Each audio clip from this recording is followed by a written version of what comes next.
Well, hello and welcome back. Following on county cricketer after taking August off, going on holiday. We're back to talk about the last few weeks of the county championship season. 2 rounds to go. We're fresh from some exciting contests, and really it couldn't be tighter at the top of Division 1. Division 2 looks a little bit more assured.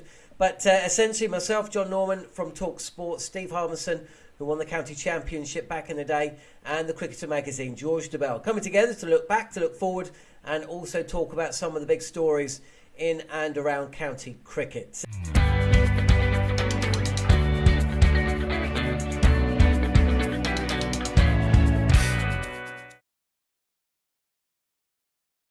Gentlemen, it's good to see you all.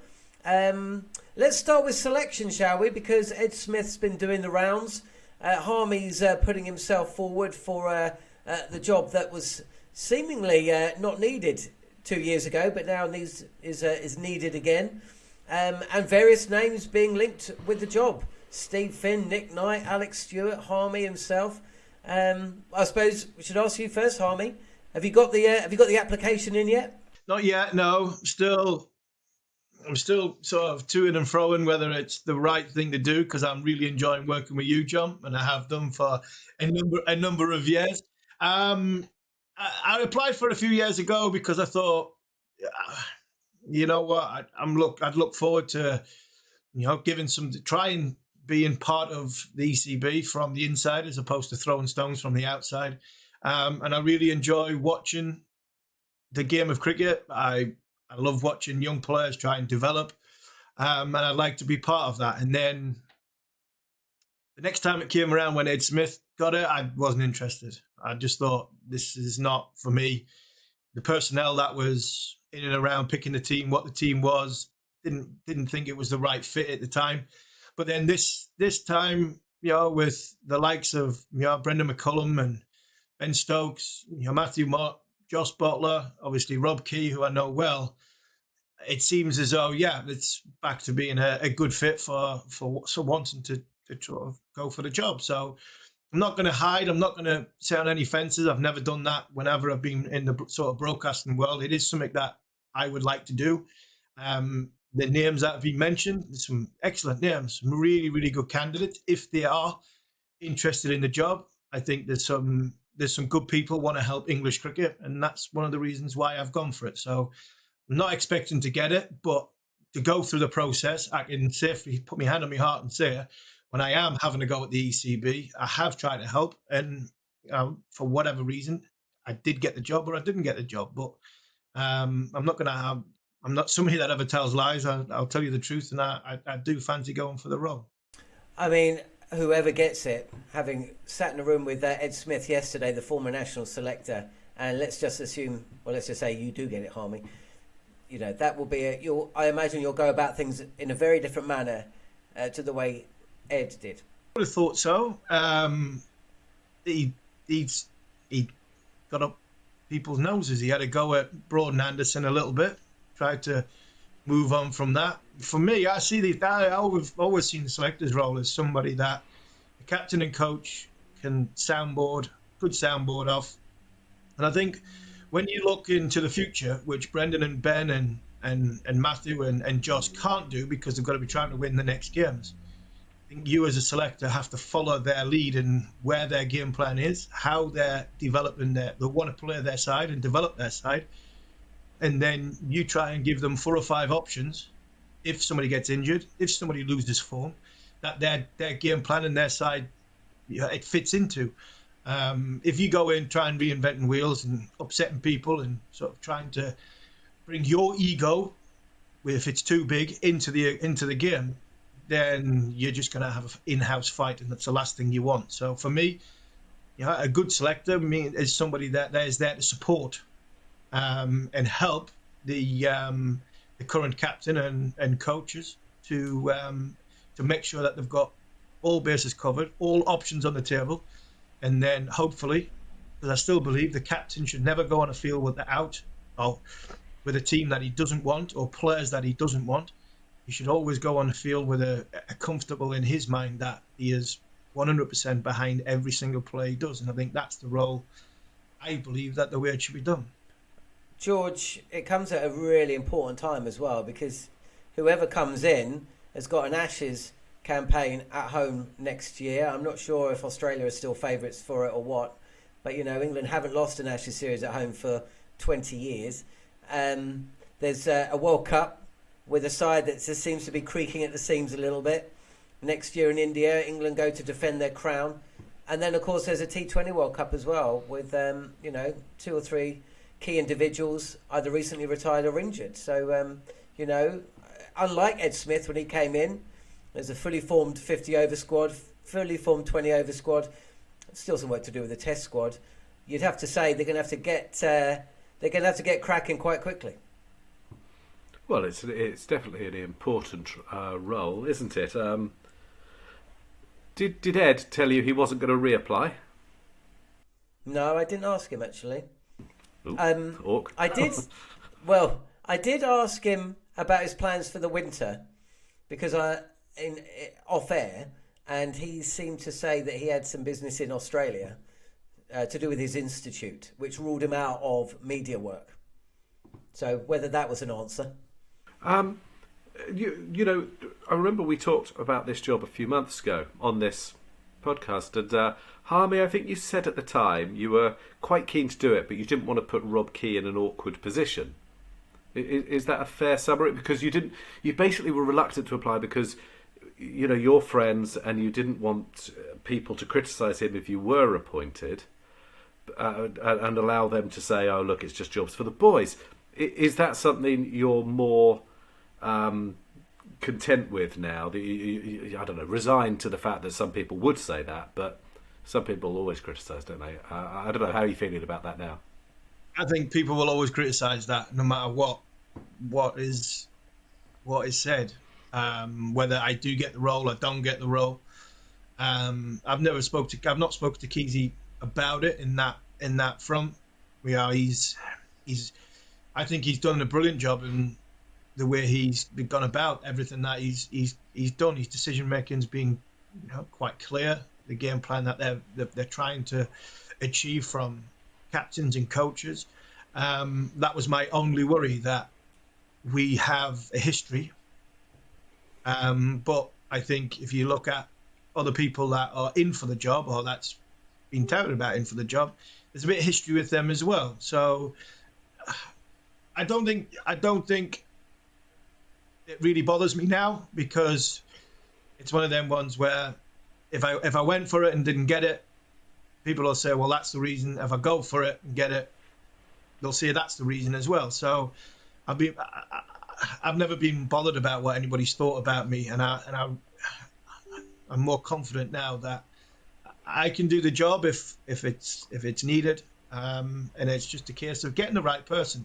If the right person comes out of the woodwork, the last time I applied for it, I was disappointed that I didn't get a proper reply from it. But Angus Fraser got the job, and he was perfect. He was the right man, far more suited than what I was. Director of cricket, he had been England cricketer, been media, been.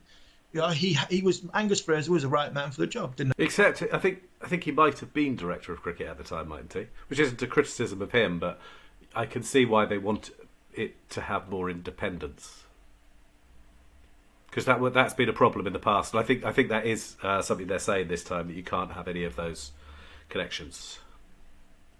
No, that's for me, the Rob Key and the ECB have got to find the best person that fits with Ben and Brendan, with Matthew and Joss, and a right fit to go forward. Because at the end of the day, the selector is only as good as the players he can pick, and we're going to get onto this in a minute. We're going to come to selection for Pakistan.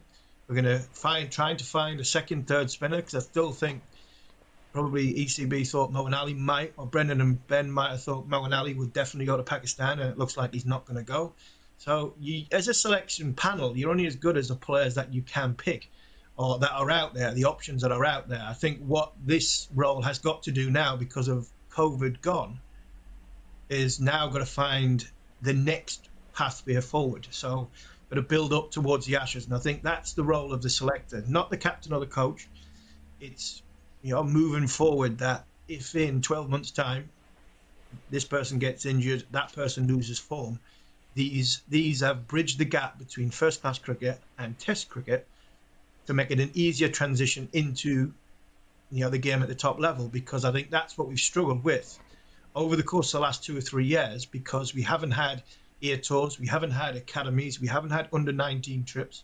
I think that gap hasn't been bridged because of circumstance, and I think that's probably why ECB want a selector or a panel of people who can try and look for that sort of next generation coming through, because Ben just wants to look at the next game, pick the best team, and I think it's up to the ECB to now keep finding these options. If, like, Johnny Bairstow gets injured, if Matt Potts loses a little bit of form, there is somebody that's coming through that isn't overawed with Test match cricket. I think we should say as well that there's the reason this role is being reinstated is quite interesting. It looks ever more as if Ed Smith, that role was made redundant because they wanted to get rid of Ed Smith. I think that's pretty plain. It was a personality-based issue. I'm still not absolutely sure you need the role, but I can see the logic for it. Got no issues with that. And it's very interesting, the other candidates. I mean, I think we've all seen various names bandied around. I contacted a few of them, and they were very surprised. Stephen Finn, for example, categorically said he wasn't interested. That he hasn't applied, won't apply, and wants to carry on being a player. Alex Stewart says he hasn't applied and hasn't thought about it. Whether he will, he'll look at the end of the season. They're trying to win the championship. He seems to be at the right age when that could be a possibility. Nick Knight, I thought, was about to move to America. I think his daughter's one of the best young tennis players in the country. I think she's rated number 1. And I think she's got a scholarship, and that was the priority, I thought. For what it's worth, I think he would be a very, very strong candidate as well.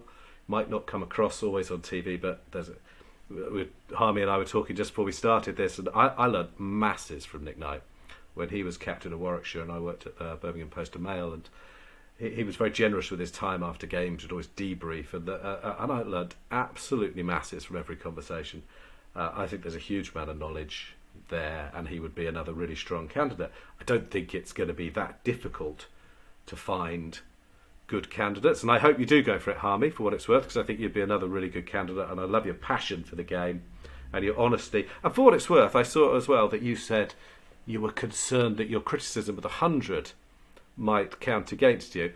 Richard Thompson's the chair, yeah? No one was more critical than him, so yeah. I reckon you should be okay. No, hopefully I'll be okay, and you're right. I think I love Knighty. I think he gets a bit of stick off his fellow commentators, but I think if you're an armchair fan, you can only learn a whole lot about the game from Knighty. Stewie's, you mentioned Al's an interesting one. I'm at the point, how honest I am. Yeah, I'd be thinking if Stewie went for the job, I'm not even going for it, because he would be perfect. Alex Stewart would be perfect for the job. He's done everything, knows everybody. Everybody loves him. He has a huge amount of kudos in this game. If he went for the job, I'd hope they'd be thinking about making 2 jobs, because there'll be a few of us wanting the second job to work with Sir Alec, because he's one of the greatest that we've ever had from a player point of view and a human point of view. So if the ECB, that would be a good coup, that if the ECB could get someone like Alec into their system. He would have been director of cricket. He would have been managing director.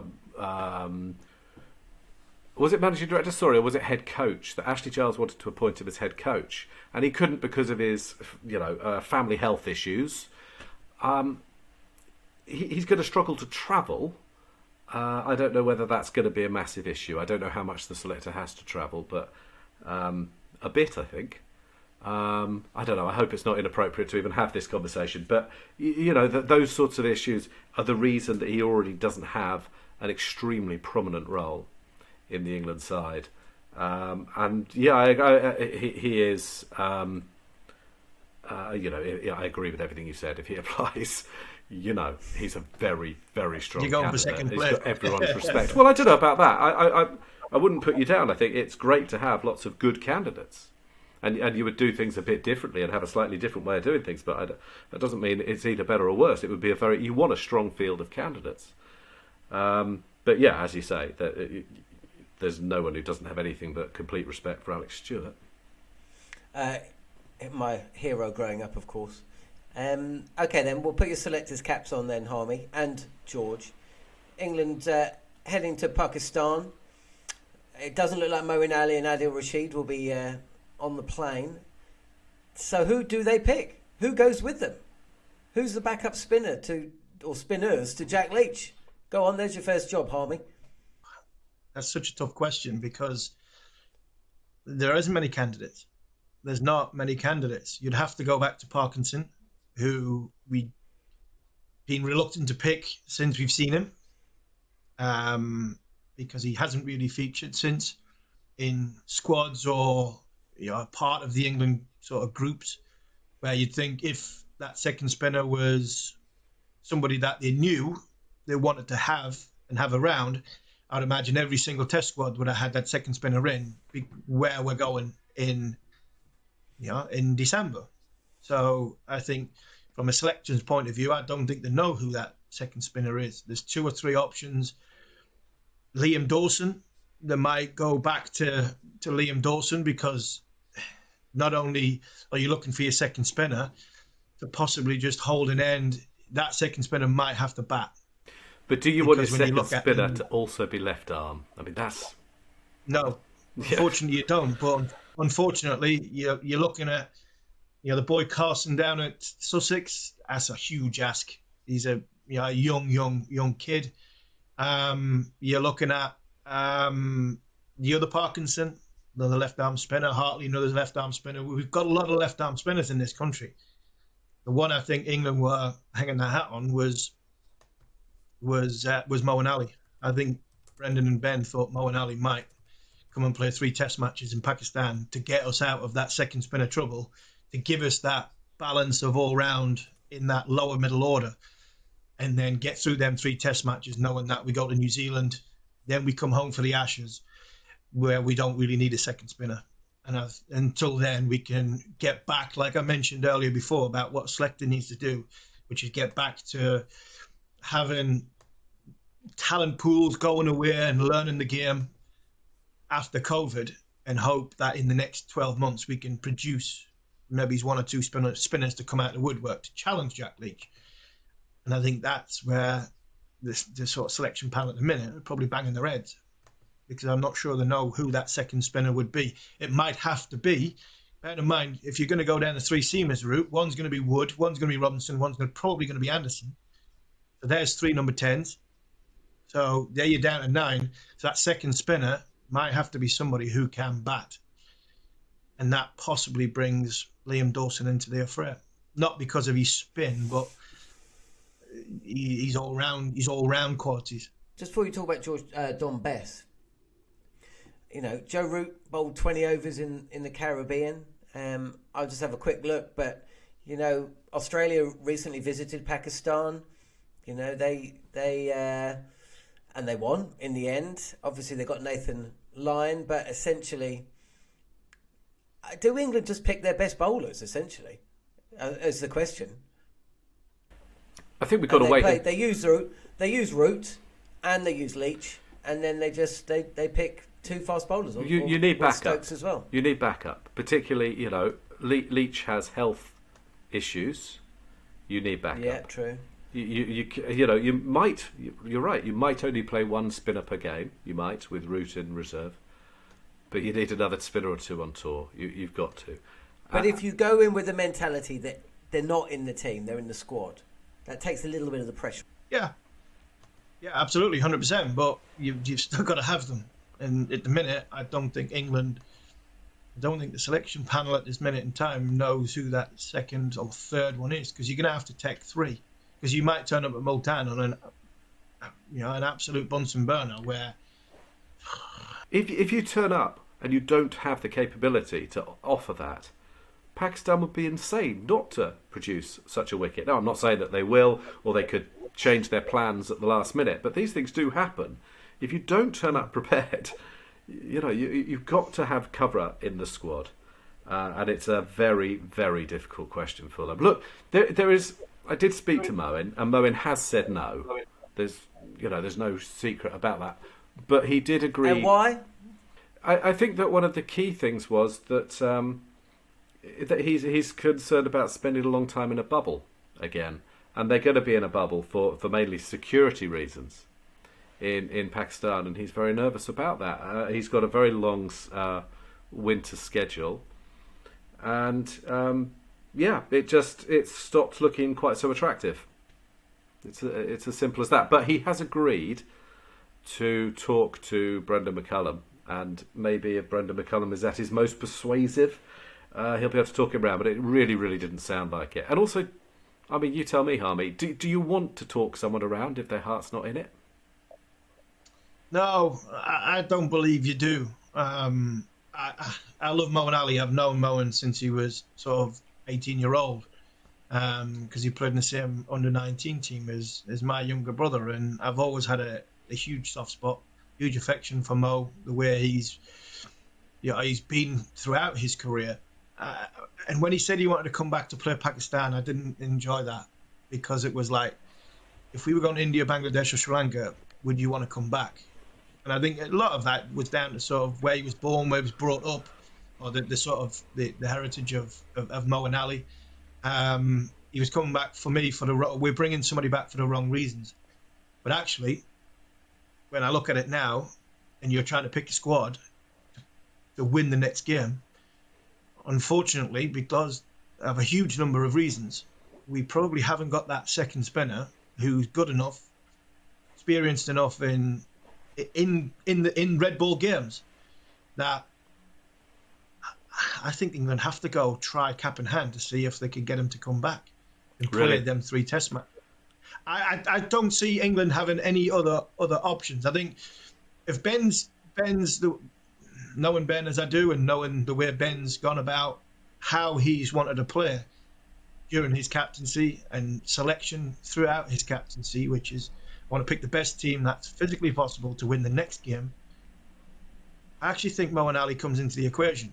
Well, maybe the door is just a tiny bit ajar, because he has agreed to speak to Brendan, but I think so far he said no, and his mind is made up. But the other thing is, he hasn't played a first-class game for a year, and the Adil Rashid thing was a possibility, but he surely had to play some cricket, because how could we know that their conditioning is right, for want of a better word? Adil's obviously had that shoulder problem.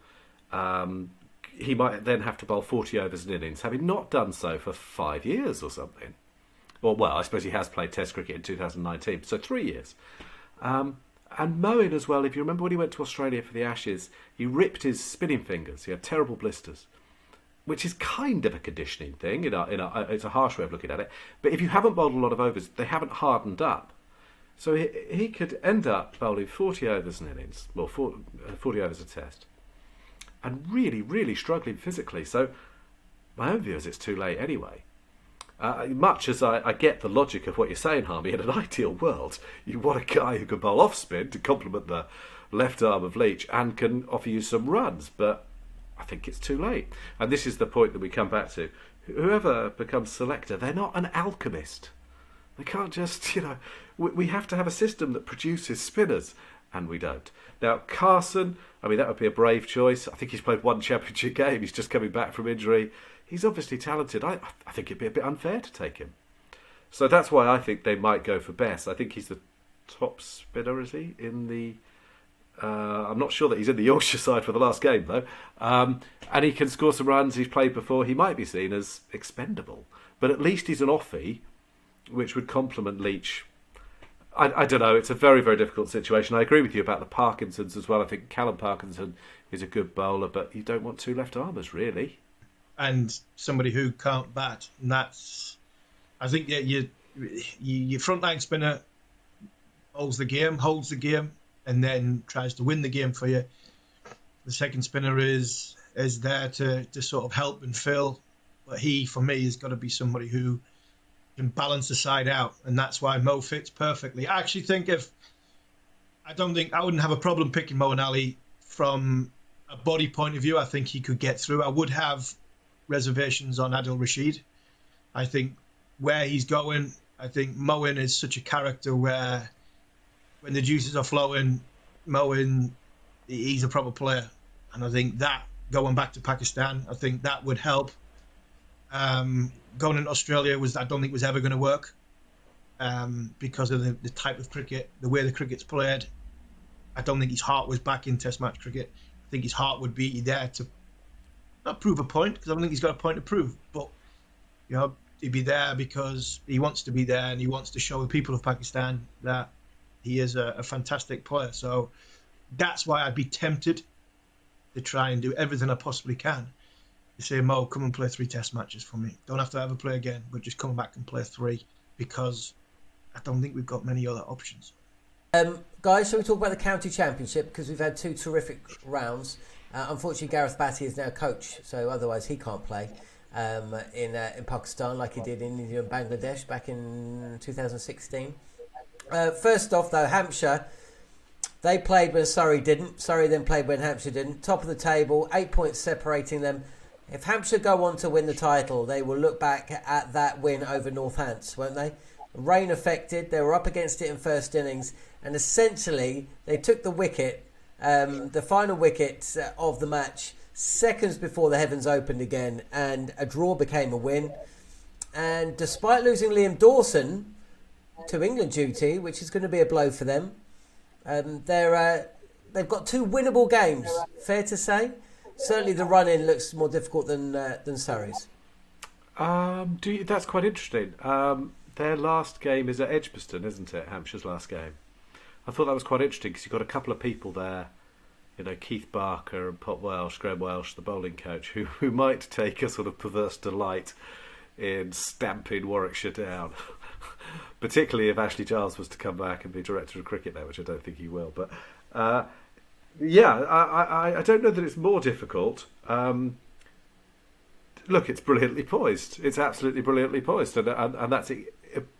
It's perfect. It's exactly what you want. So I was at Edgbaston. I'm not meaning to change the subject, and it looks like I know it sort of looks like it was a bit of a dull draw, but it was brilliant. I mean, on the third morning, with the game properly in the balance, it was Siraj and Giant Yadav bowling in tandem for a while.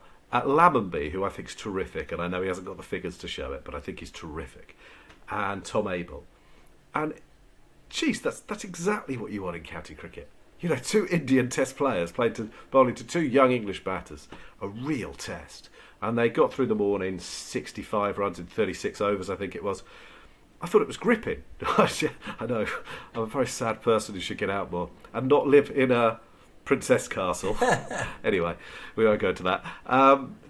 But it was really good quality, tough cricket, and with only 20 overs of the game left on the 4th day, it still looked like Warwickshire could pull off a run chase, or a well-timed declaration could induce them into a loss. So it was really, really good cricket. So I don't know whether, but of course they've only won 1 game this year, Warwickshire, and if they're the ones standing between Hampshire and the championship title, that Hampshire bowling attack is something, isn't it? Yeah, absolutely. So I don't know. I just do not know where that's going to go. But I think it's great that it's going to the line, and it shows one of the great benefits of promotion relegation. I hope when they do change, it looks like they think that too much movement between divisions in the new structure is a bad thing. I think it's great. Yeah, I do too. I think it's great. Even if you had 6 in each division, I'd be on for 2 up, 2 down. Make every game count. Make totally it tense. Relegation is the perfect option in cricket because it doesn't hurt teams. But everyone desperately wants to avoid it. I totally agree. And also, it says a lot about the Division 1 that you've got Hampshire and Surrey fighting it out for the championship. But that was a massive game at the bottom of the table between Warwickshire and Somerset. And actually, Somerset, you've got at the end of the season, is it Kent Somerset? One of the last games of the season that could just be. Last game. And also Gloucestershire, Warwickshire this week. Exactly. And Northants, Somerset as well, isn't it? Northants, Somerset. There's so many. So every game matters pretty much. I should coin that. And even if Yorkshire, you probably are looking from Northampton and fifth. the Gloucester in 10th.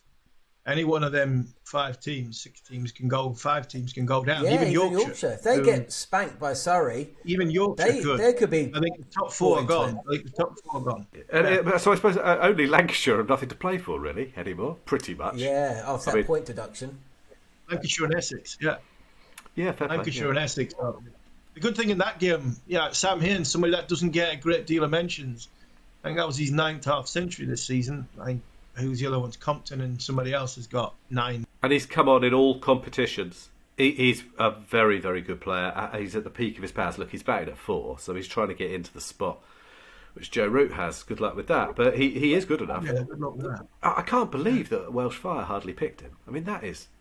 How did that go? Exactly where Welsh Fire was. I know we don't want to get to the 100 because I'll get in even more trouble, but that just shows you where the sort of mentality of Welsh Fire was, because I watched him get 100 at very, very young man at South Northumberland against Durham it was like a festival game. It was a Royal London 50 over game a few years ago. He was just young, little lad, and Belly was playing as well. And I remember coming off and I was talking to Belly. I said, "Who on earth's that?" And he was like, it was one of his first games. It really was one of his first games. And he kept hitting the ball on a good wicket over the top of extra cover for like 1 bounce forwards. And I was like, if you can do that, you've got a chance, my friend, because that is the hardest shot in the book, to go over that way and control it. And you hit it with so much control and timing. And I thought, I'm going to watch out for you. But he doesn't seem to get the recognition that many other batters get in first-class cricket. Not just that, but List A cricket, he's got the best... Second leading run scorer in the first division. And in List A cricket, he's got the highest average ever, hasn't he? I mean, and it's not that small a sample size at this stage. So I know that he was gutted when he missed out in that COVID-related squad for the Pakistan series. When England basically had to name a second string, and he wasn't in it. And I actually spoke to Chris Silverwood about it and said, he's a bit unlucky, isn't he? And he went, Sam Hain? Oh, I suppose. And I took away from that, he wasn't in the discussion. I might be wrong, but that's... So I agree with you. He's gone under the radar a bit, probably because he's competing for a role where England are very well catered. But, I think Duckett is there. Duckett's batted 3, yeah, generally. And he's pretty much there as England's next opener. That's interesting. So could they have gone Hayne instead? Well, no, I don't think he is an opener, to be honest. I think that's actually probably, even just talking about it, probably is a reasonable decision. So it's very hard to get in because he's trying to get one of those spaces. Whether he could bat at 3, maybe, but Ollie Pope has had, I think, a very strong summer. So he's trying to displace Pope, Bairstow, Root or Stokes. I mean, good luck with that, Sam. What about Surrey, by the way? They should welcome back Pope, folks, and also maybe Jamie Overton. Carl Abbott should be back for Hampshire as well. I was reading the Cricketer magazine or the Cricketer online. So that's good, isn't it? Both teams, full strength, and I can't wait. I'm going to be at the Oval next week for that Yorkshire clash. I think that Surrey are streaming it live, by the way. They're taking it in-house. So it'll be available on the BBC radio, but also on YouTube. So that shows how, and it's going to be the Mickey Stewart Oval as well. So they've renamed it. We've talked about Alec, but it's going to be Mickey's big day next week, and rightly so. 90-year-old. Wow, he looked mint on the TV the other day. He looked amazing when they showed him at the Oval. And if ever anybody deserves a recognition like that, and it'll be a good game. Because Yorkshire, I still think Yorkshire have got something to.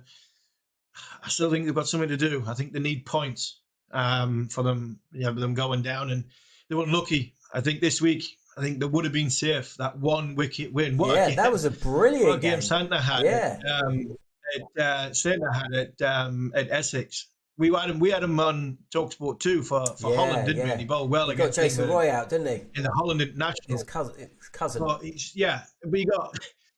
he got 46 and 65 not out batting at number 9. Neil Manthorpe will be, honestly, the cricket collective this week will be a nightmare because Neil Manthorpe loves lower order runs. It's all he's interested in, lower order runs. And he's managed to get himself not only in a position to win the game, they're getting them over the line as well to win by 1 wicket. So that was a huge blow for Goffey and Otis Gibson and Yorkshire. Let me ask you as a selector, just putting you in an unfair position. And I do mean you, Harmy, rather than you, Norman. But both of you. Yeah, Sam Cooke. I mean, he keeps doing it. He did it in the 100 as well, where he absolutely nailed it. But Sam Cooke just keeps doing his job brilliantly. Could he? He's not quick. He's not quick at all, is he? But he is skillful. He is consistent, and he does have an engine. Could he go up a level? I think he could. But again, a bit like the Sam Hearn, he's fighting against Broad, Anderson, Robinson for that similar role that they're going, the skillful role that hits the top of the stumps, creates pressure.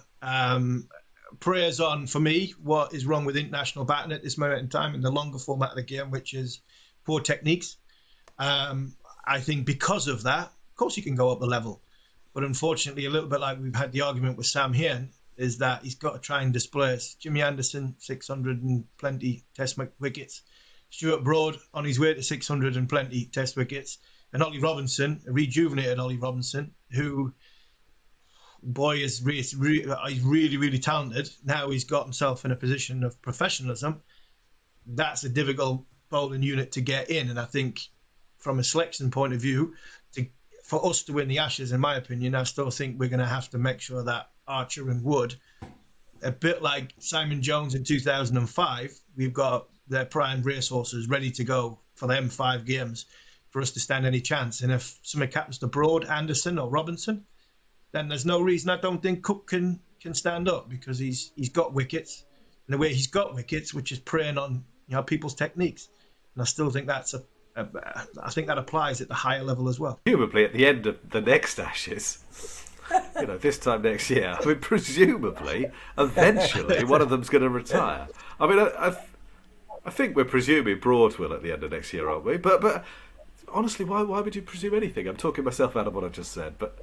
I think there's a fair chance they walk off together at the Oval next September. No, it's not September, July. Is it? Late July. Anyway. July, yeah.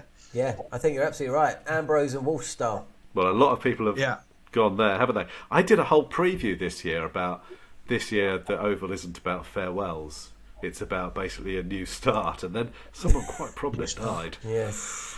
Let's move on to Division 2, shall we? Good segue. Obviously not. I mean, do we know for sure? It's definitely 2 up, 2 down, isn't it? And it's going to be the divisions are going to be the same next year. That's done, right? Even though nothing's changed. Yeah, that's the thing. Has it actually been confirmed? No, nothing's changed.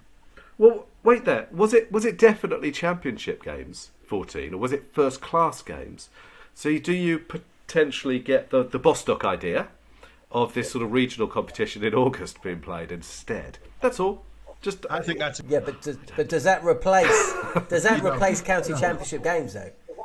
That's then it could do, couldn't it? Well, that's the problem, because it would be, you'd say, yeah, sure it is.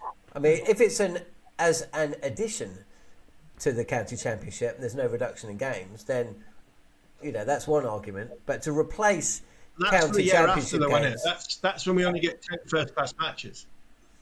Is that not for when we only get 10 first-class matches? Yeah, but that's what I mean. They could do it. I don't think they will, for what it's worth, but I think they left the door open, correct me if I'm wrong, to say that they would have the same number of first-class matches for next year.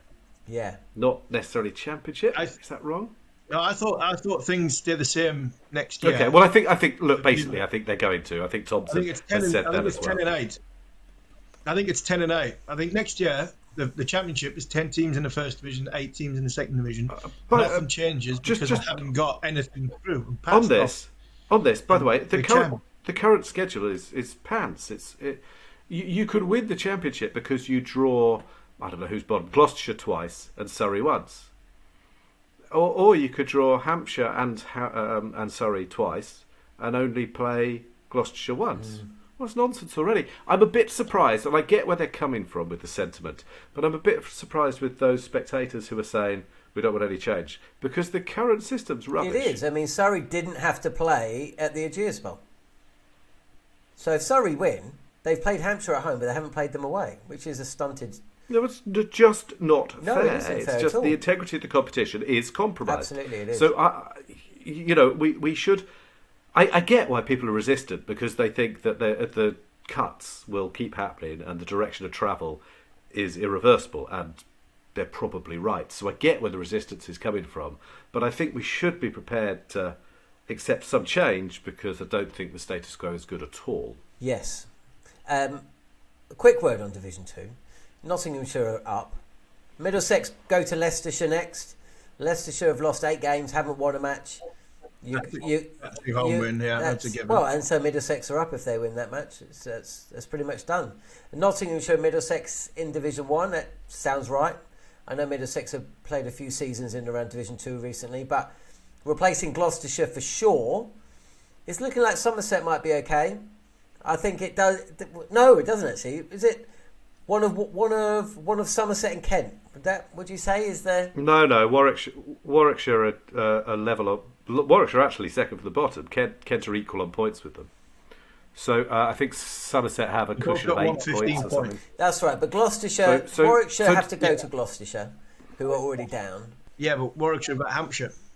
And Hampshire might need to win the championship. Yeah. So Warwickshire probably need to win in Bristol. Yeah, but they need to win emphatically in Bristol. But Kent are about to go to Hampshire, right? You'd say that's looking like a Hampshire win. And well, Kent look as if they're in free fall, but maybe they'll turn it round. But they looks as if there's a bit wrong there. And Somerset have got to play Northants, who could very easily have got a draw against Hampshire, and they did get a draw against Surrey, so that's not going to be easy. They're battle hardened, so you could see it. And so they've given Craig Overton an injection, a painkilling injection. Craig Overton lifts that side. He makes that side 25% better. He's got the dog in him that side needs. Whatever you think of him as an international cricketer at county level, he is a real quality operator. No doubt. Agreed, first class. Yeah, and he adds a lot to that side. They miss him, so they're hoping he can play, but it's touch and go. Wow. Either way, at the bottom of the table, there's 4 teams basically, isn't it? If you do include Yorkshire in that, because if those results go against Yorkshire and they lose against Surrey, then Yorkshire are going to go into that final season a little bit nervous. Very nervous, actually. Wow. I think that brings us to the end of the show. Yeah. Do you think? Do you agree? No, my mighty Durham did very, very well and got it. I know it was only against Leicester, but I remember picking somebody right at the very start of the season who I thought was going to be one to watch, and he only got 13 wickets in this game. So, Matt Potts. That sounds like Ed Smith's book. That is the tone of Ed Smith's book. Am I wrong, John? Is that the tone? Well, if I ever do that again, please. But to be fair, I watched the boy bowl, and he bowled beautifully. It's not going to be Leicester's year for promotion. I think we can rule them out, says George. No. Who else in the second division? Well, Derbyshire have it doesn't look great. They're fourth in Division 2, but they're doing, it's progress. You can feel them getting better. Players are choosing to go there. Zach Chappell chose to go there, for example. I mean, I think that's a really, really strong signing. Good wickets, ambitious coach, charismatic.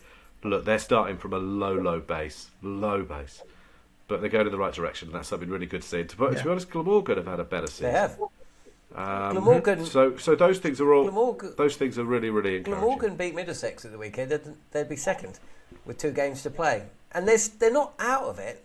Glamorgan played Derbyshire. Say there's an upset. Let's say I don't know. They're not totally out of it. So yeah, you are right. James Franklin's leaving Durham. Is that right, Harmy? Yeah, he's left. Has he gone already? Has he? Yeah, he's gone. He's gone home already. I thought he did a good job at Durham. Got to remember, Durham were at rock bottom. Durham had gone, nearly gone bankrupt. Lost a whole host of international players. 5 left, 1 came back. I thought he did a good job. I spoke to Marcus North in the middle of the summer, and he was saying we've got a budget for 15 players. In that 15 players, I know that we don't pay them, but them 15 players are wooden Stokes who we're never ever going to have. They've built up the likes of Carson, Potts, Lees has gone on to play international cricket. So Durham have lost a lot of players in the recent time to international or people leaving. So I think James Franklin, as much as I don't think the members really warmed to him and warmed to what was going on, I think the members can be a little bit short-sighted there because we've produced some good players and we've kept the sort of wool from the door and we're going in the right direction. Like Derbyshire, Durham are going in the right direction. It might not look stats-wise, but from a player's personnel point of view, we've got some good players coming through, and I think Durham are on the right track, or going forward anyway. How they go about replacing James Franklin, from a financial point of view, have we got any money? I'm not so sure. I would give it to Neil Killeen. He's been with the England bowlers. He's produced a hell of a lot of good England bowlers.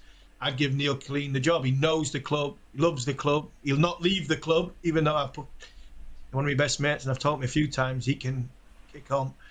But that club's at heart, and I'd give it to Neil Killeen and give him a chance. Might lose their chief executive too. I think Tim Bostock is right in the mix for the ECB chief exec role. Although, I mean, yeah, I did talk to him. What I'm finding with a lot of those candidates is they all think that someone else has it. Genuinely, I think. Richard Gould has been at every test match in that South Africa series. Interesting. Is going for it. Is very close to Richard Thompson. It would be an incredible appointment, bearing in mind how it ended for him and Richard Thompson at Surrey or whatever a few years ago. So it feels right now like Gould. But Bostock is a strong candidate and very respected within the game. And played a huge role in getting cricket on during COVID. I don't think there would have been first-class cricket on. Don't think the Bob Willis Trophy would have happened without Tim Bostock. I think he was a driving force. And by the way, on that, some of us who are in the Cricket Writers Club have to vote on Young Player of the Year, etc., Championship Player of the Year, England Player of the Year, man and woman. If anyone listening has ideas, I could definitely be swayed at this point because I am... I don't think there are outstanding candidates for some of those roles right now. Guys, we're going to have to leave that. That can be our topic for next week. Harmy, think about it. Next week, yeah. And get your application in. And George, where are you going to be? Who are you talking to there? John? Oh, sorry. Both. Where are you going to be this week, George? I'm going to stay at a Fairy Princess Castle all week. Great. Are you going to watch any cricket from there? No, I'm going to go to first day at Leicester, second day at New Road, and take it. The Leicester game, of course, could be over that quickly. Second day at New Road. I want to sort of try and gauge the temperature at the county, so I want to try and get round 3 or 4 around, if possible, and have those conversations. But I'm starting at Grace Road. Networking, I love it. Harmy, what are you doing? Not a lot, to be honest. I'm trying to calm down. It's been a whirlwind of get summer. out there, go and feed the chickens, go and chill out. You're doing your application. Yeah. Application, yeah. I'll probably watch some cricket that's on. Well, I'll probably just try and work on my golf swing again because it's not. All right, well, I'll let you do that. I'm going to go to the Oval and see it's the TalkSport Cricket Derby, Goffey against Bats. So go on, Surrey. Take it to the final. That'll be a good game. Be a really good game, and the weather looks good as well. So brilliant. Well, look, following on, we'll be back next week after that round of County Championship fixtures, and I hope you join us then.